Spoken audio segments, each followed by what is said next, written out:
वंदे मातरम मित्रांनो. आज 7 जुलै आहे आणि 6 जूनला आपण सगळे भारतीय पावसाची वाट बघत असतो. पण तो पाऊस यावेळेस बरोबर 1 महिना उशिराने सुरू झाला आणि 7 जुलैपर्यंत जवळजवळ बहुतांश महाराष्ट्रामध्ये हा पाऊस पोहोचलेला आहे आणि जोरदार आगमन त्यांनी केलेले आहे. आज मी तुम्हाला दाखवतोय आमची गोदावरी. गोदावरी गेल्या 2-3 दिवसापासूनच्या पावसामध्ये गोदावरीचं काय रूप बदललेलं आहे ते तुम्हाला मी दाखवण्याचा प्रयत्न करतो. हा जो परिसर तुम्ही बघताय हा रामकुंड परिसर आहे. पाऊस सुरू असल्यामुळे मी एका शेड खाली उभं राहून शूट करतोय. मी प्रयत्न करतो पुढे जाऊन तुम्हाला गोष्टी दाखवायच्या.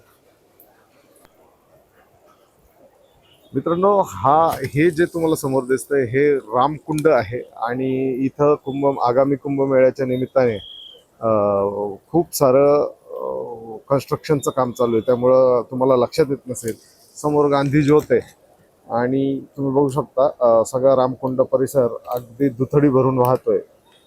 याच्यापेक्षा जास्त पूर परिस्थिती मी माझ्या आयुष्यात बघितलेली आहे. परंतु हा पहिलाच पाऊस असल्याने आपण समजू शकतो की बऱ्यापैकी 2 दिवसापासून पाऊस पडलेला आहे. ही समोर गांधी ज्योत आहे आणि त्याच्या मागे जी छत्री दिसते तुम्हाला तिथे साधारण सगळे जे दशक्रिया विधीचे कामं चालू असतात ते होत आहे. हा समोर कोणत्या नालायकाने फ्लेक्स लावला आहे, कोणत्या पक्षाचा आहे? अच्छा, अपेक्षित, ज्या भाजपचाच हा कार्यकर्ता आहे. म्हणजे शरम पण वाटत नाही, लाज पण वाटत नाही. तुम्हाला काय बोलायचं, कुठं फ्लेक्स लावायचा? पहिली गोष्ट लावायचाच का बरं? काहीतरी माझं शहर विद्रूप. आता ही जी बिल्डिंग आहे ही बिना फ्लेक्सची किती छान दिसली असती, पण ह्या नालायकाने याचं तोंड लावलं तर विचार करा. अशा प्रकारे विद्रूप करत राहतात शहर आपली. तर मित्रांनो, तुम्ही बघू शकता हा तो दशक्रिया करण्याचं जे छत्री आहे ती आहे. आणि आपण आता जो पहिला शॉट दाखवला मी तिथून दाखवला तुम्हाला.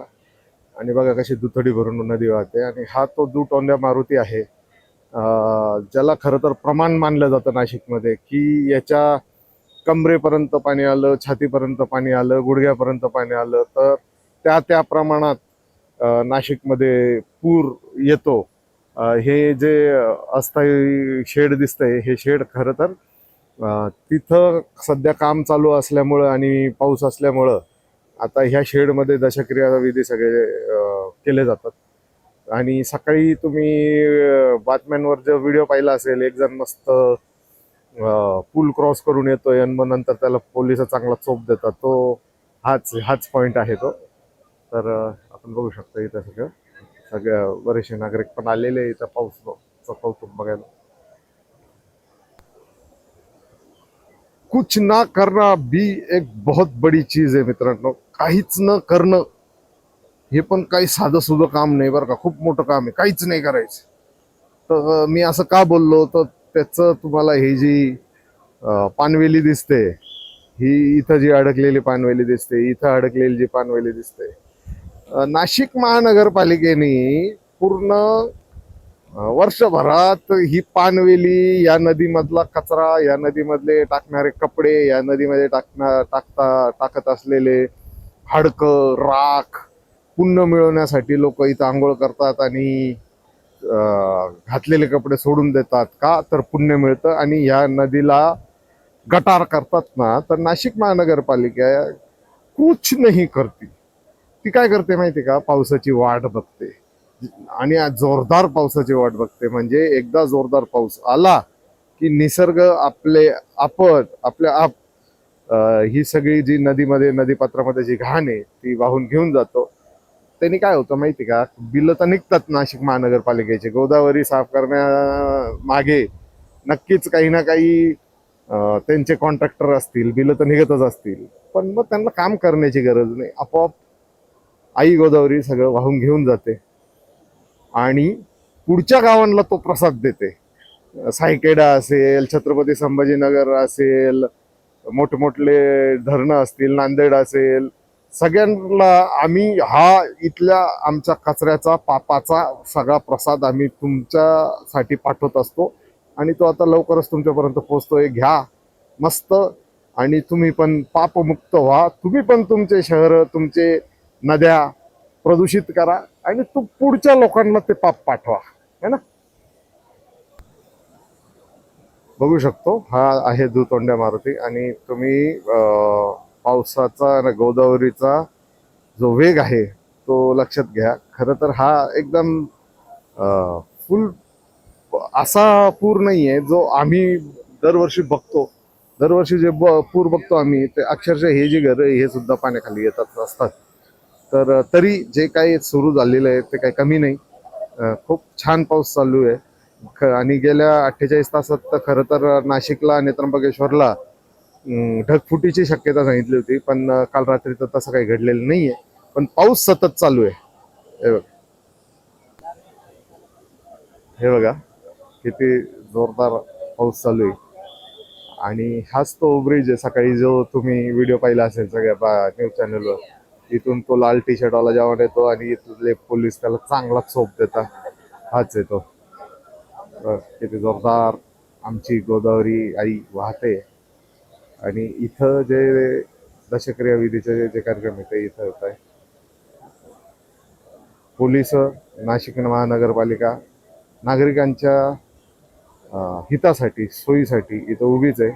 नागरिकांना एवढंच आव्हान आहे की बाबाओ इथल्या यंत्रणेचं ऐका, पोलिसांचं ऐका, नाशिक महानगरपालिकेचं ऐका. जे जे तुम्हाला जे सांगतील त्यांचं ऐका. अरे भाई लोकल आहे लोकल. ऐक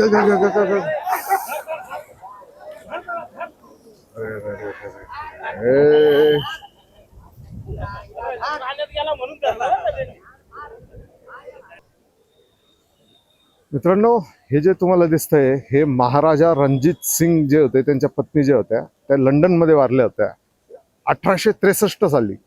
त्यांच्या स्मरणार्थ म्हणजे त्यांचा दफनविधी इथं नंतर झालेलं होतं, तर त्यांच्या स्मरणार्थ हे इथं बांधलेले आहे. तुम्ही समोर बघू शकता नारो शंकरचं मंदिर आहे. आणि हा जो बजरंगबली आहे ना, ह्या बजरंगबलीला पाहून लहानपणी छकुली खूप घाबरायची. आम्ही इथं भाजीपालाचं सगळं मार्केट भरत असतं, आम्ही भाजीपाला घ्यायला यायचो. तर छकुली ह्या बजरंगबलीला बघून खूप घाबरायची. घाबरली म्हणायची. हा हा हा हा कोण इथं कोण आहे बाई. अच्छा बजरंगबली आहे. आणि कोणता नालायक हरामखोर आहे काय माहिती, त्यांनी त्याच्या घरचा देवारा आहे असा तुकडा तकडा पडला असेल बघा इथं इथं तुकडा आहे, त्यामुळे इथं आणून सोडला. का त्याला पाप लागायला नको म्हणून. त्याच्या पापापायी माझ्या गोदावरीचं माझ्या नद्यांचं गटारीकरण झालं तरी चालेल, पण त्याला पाप लागायला नको. म्हणजे काय काय मानसिकता आहे. हे कपडा जे येतोय ना मित्रांनो मध्ये मध्ये, तर खूप पाऊस चालू आहे ना, मी कॅमेऱ्याच्या वरती कपडा लावलेला आहे. हे बघा ही जी पानवेली आहे जिचं मी म्हणत होतो नाशिक महानगरपालिका कुछ न करने की जो उसकी फितरत आहे त्याचा परिणाम आहे. आणि ही पानवेली का होते माहिती का, जेव्हा कोणताही नाला कोणतीही नदी तिचं गटारीकरण होतं तेव्हा ही पानवेली जन्माला येते नदीपात्रामध्ये. म्हणजे ती स्वच्छ प्रवाहित पाणी असल्यावर ती कधीही हे पानवेली तिथं उगत नाही. एखाद्या नदीला गटारीकरण झालं त्याच्यामध्ये प्रदूषण झालं का मग तेव्हा हे पानवेली जन्माला येतं. हे बघा काय माहिती कोणतं पुण्य मिळतंय, कोणतं काय काय घातलंय दाबो. आमच्या रामकुंडाचा सुंदर परिसर. मी प्रयत्न करणार आहे पुढच्या देखील पॉईंटवर जाण्याचा, जिथून तुम्हाला पुढं काय परिस्थिती आहे माझ्या गोदावरीची ते तुम्हाला दाखवण्याचा प्रयत्न करतोय. हे बघा किती सुंदर असं आमचं प्राचीन मंदिर आहे आणि तशीच ही नदी पुढं पुढं पुढं पुढं प्रवाहित होत राहते. बोला आता काय करायचं. हा कसे निच्चाड आणि ह्याच देवांचे दाखले देऊन ह्याच देवांचा एवढा अपमान करता. ह्या गटारमय गोदावरीमध्ये सगळ्यांना माहिती आहे ही गटारमय झालेली, कारण हीच लोक आहे ना, हिचं पाणी तोंडात घेणार नाही, पण ह्या देवाला याच्यामध्ये टाकतील का, की हे इकडं तिकडं कुठं फेकलं तर त्यांना पाप लागेल आणि इथं फेकल्यावर त्यांना पुण्य लागेल. आता तुम्ही मला सांगा, गटार झालेल्या गोदावरीमध्ये याला फेकल्यावर त्याला पुण्य लागेल का पाप लागेल? समोर आमचं नारोशंकरचं मंदिर बघा, मस्त पक्षी बसलेले. परिंद्यांना काय माहिती मस्जिद आहे का मंदिर आहे. हे काय एवढं रिकामं खरं तर हा परिसर नसतो, तुम्हाला माहिती आहे, पण पावसाच्या याच्यामुळं इशाऱ्यामुळं इथला सगळा परिसर रिकामा करण्यात आलेला आहे. सगळ्या टपऱ्या सगळे दुकानं काढून टाकण्यात आले. चल आपण आगे जाते. हे बघा मित्रांनो, कशी इथं गोदावरी दुथडी भरून वाहते. हा स्वामीनारायण मंदिर इथं नव्याने बांधलं गेलेलं आहे. आणि तुम्ही जर समोर माझ्या बघू शकत असाल एकदम, थांबा, हे बघा, हा जो ब्रिज आहे ना, हा स्वामीनारायण ब्रिज आहे. आणि याच्या खाली तुम्हाला दिसत असेल किती मोठ्या प्रमाणात पानवेली अडकलेली आहे.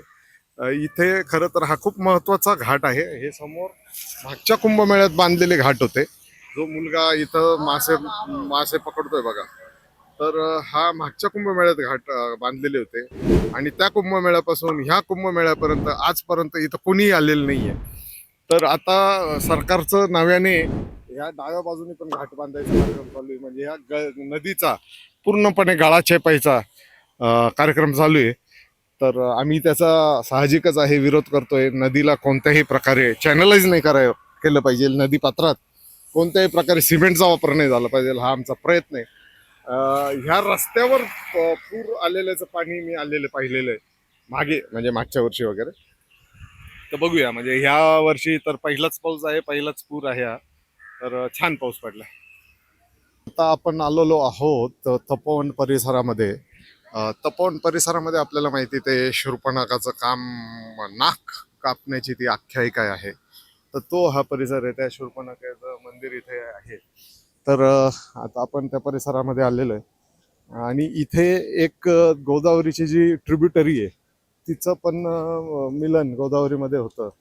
गोदावरी नदीमध्ये, ती खरं तर छोटी नदी आहे, आज प्रदूषणाच्या विळख्यामध्ये आहे. पण अरे बापरे, काय काय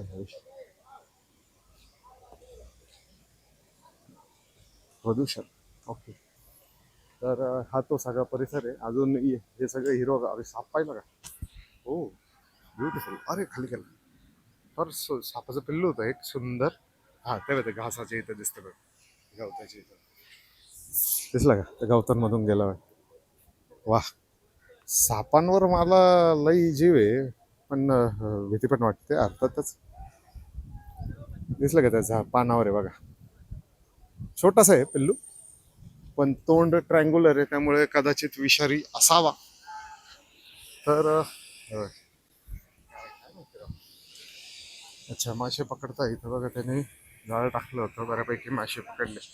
याचा अर्थ अजून आपली नदी तेवढी प्रदूषित नाहीये, की म्हणजे आपल्याला अजूनही वेळ आहे आपली नदी वाचवण्याची. आपण अजूनही वाचवू शकतो तिला. कारण जर त्याच्यामध्ये मासे आहेत, हे बघा या भावांनी मासे पकडले, छोटे छोटे हाता एवढे. हा, तो काढला. तर जर ही कपिला नदी आहे बरं का, ही जी वाहत येते ना, ही कपिला नदी आहे. तिला प्रचंड मस्त पाणी आहे आणि फेसाळेल पाणी दिसतंय.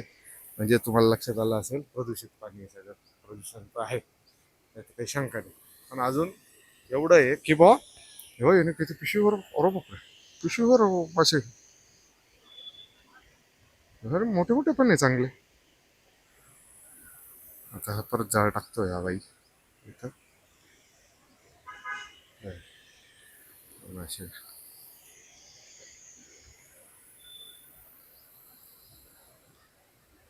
हे जे इथं खड्डे दिसत आहे तुम्हाला, हे गोल गोल खड्डे जे दिसत आहेत, खरं तर हे पाण्याच्या प्रवाहामुळं झालेले खड्डे हे सगळीकडेच बघायला भेटतील तुम्हाला. परंतु इथं मग सांगितलं जातं, आख्यायिका केली जाते किंवा सीता माता इथं आंघोळीला आली होती, त्यामुळं इथं ते खड्डे पडले. तर तसं काही नाही, पण तरी आता लोक इथं दर्शन घ्यायला म्हणून मी तुम्हाला दाखवलं. आता या भाऊनी जे जाळं टाकलं होतं आता त्याच्यामध्ये आता मासा ते काही नाही आला, पण माणसांनी फेकलेला कचराच्या पिशव्या बिशव्या त्या आल्या होत्या त्याच्यामध्ये. चलो ठीक आहे, ते त्यांचं काम करतात. पर्यटक आलेले आहेत. हे बघा, ही ती पानवेली आहे. आता काल रात्री पावसाचं पाणी जरा जास्त वाढलं असेल, त्यामुळं ही पानवेली इथं अडकून पडलेली आहे. आणि पानवेलीच्या मागे लपून बसले श्रीराम, लपून बसले. रामजी, काय करायचं तुमचं, तुमच्या भक्तांचं? हा, तुमच्या तुमच्या नावावर लोक निवडून आले, तुमचं नाव घेऊन घेऊन लोक निवडून आले, तुमचं नाव घेऊन ते एवढं मोठं मंदिर बांधलं, आणि आज तुमच्याच मंदिरामध्ये चोरी करताय. अशा नीच नालायक तुमच्या दोगली राम भक्तांचं काहीतरी करा. होय, आम्ही पण हिंदू आहोत, पण हा काय प्रकार आहे? नव हिंदुत्व जे 2014 पासून सुरू झालेले आहे, त्या लोकांचं काहीतरी करा. तुमचं खरंच अस्तित्व असेल तर सांभाळा त्यांना, त्यांना जरा शिकवा की ह्या देशाची मालक जनता आहे आणि जनतेसाठीच तुम्हाला जगायचं. हे बघा, आता हे स्वामी समर्थ हे सतत सांगत राहता, मी तुमच्या पाठीशी आहे, घाबरू नका, घाबरू नका, घाबरू. यांच्याच पाठीशी कोणी राहिलं नाही. बोला आता काय करायचं? हा, यांनाच वाऱ्यावर सोडून दिलं, पावसा पाण्यात सोडून दिलेलं. असे नीच नालायक तुमचा भक्त परिवार आहे महाराज. बोगस नको साले, छपरी. प्रवाह बघा, हा एकट्या नाही, एकदम स्पीड खतरनाक. त्या तिथे समोर तो जो खांब दिसतोय, तिथं त्या रामाची मूर्ती लय मोठी, ज्याच्या बळावर माझी आमदार आणि आत्ताचे आजी पण आमदार, ते 5 वर्ष काही केलं नाही त्यांनी. पण मग इलेक्शन लागले, आणि इलेक्शन लागायच्या वेळेस मग त्यांनी ती रामाची भली मोठी मूर्ती बांधून दिली, आणि त्या बळावर ते निवडून आले. तर लोकांना मूर्खात काढणं, आपल्या मराठी, आपल्या भारतीय लोकांना मूर्खात काढणं खूप सोपं आहे. हे बघा, हे जे कुंड मी तुम्हाला म्हणत होतो ना, जिथं लोक येतात सीतेने आंघोळ केली म्हणून बघायला, अशी कुंड झालेली आहे इथं तयार. चल, मेहनत घेतली आहे हा व्हिडिओ बनवण्यासाठी. खरं तर प्रत्येक व्हिडिओ बनवण्यामागे काही ना काही मेहनत असते, पण आजची मेहनत थोडीशी निराळी आहे. पाऊस भरपूर पडत होता, आणि पाऊस पडत असताना नाशिक जवळजवळ अर्धे रस्ते नाशिकचे बंद आहे. तसं असताना खास हा व्हिडिओ बनवण्यासाठी रामकुंडापासून ते तपोवनापर्यंत वाट काढत येणे, आणि तुम्हाला काहीतरी चांगलं दाखवण्याचा प्रयत्न करणे. तर व्हिडिओ आवडला असेल तर लाईक नक्की करा, सबस्क्राईब करा. तुमच्या इथं काय पावसाची परिस्थिती आहे ते सांगा. खूप खूप धन्यवाद. माझं नाव सोमा कोराडे आहे, आणि आपण जो हा व्हिडिओ बघताय त्या चॅनलचं नाव जगाच्या पाठीवर. तर जगाच्या पाठीवर हे नाव ह्या चॅनलचं ठेवण्यामागचं कारण असं आहे मित्रांनो, कोणी किती शक्तिशाली असेल, बलशाली असेल, श्रीमंत असेल, काही असेल, पण जोपर्यंत हे जग, आता हे जग म्हणजे काय, तर ह्या जगातले लोक, जोपर्यंत ह्या जगातले लोक त्याला सहकार्य करत नाही, ते त्याच्याबरोबर राहणार नाही, तोपर्यंत त्या जगण्याला काहीच फायदा नाही. आणि कोणतंही काम, कोणतंही फिरायला जाणं म्हणा किंवा काही असो, तर ह्या जगातल्या लोकांशिवाय ते शक्य नाही. त्यामुळे मी ह्या चॅनलचं नाव जगाच्या पाठीवर ठेवलं, कारण मला विश्वास आहे की कोणी काही म्हणो तरी आपल्या देशातले लोक इतके गोड, इतके चांगले, इतके प्रेमळ आहे की तुम्ही अडचणीत असल्यावर ते तुमच्या मदतीला नक्की उभे राहतात. आणि तुम्ही देखील कधी कोणी अडचणीत सापडला तर त्याच्या मदतीला नक्की उभे राहा. चलो, वंदे मातरम.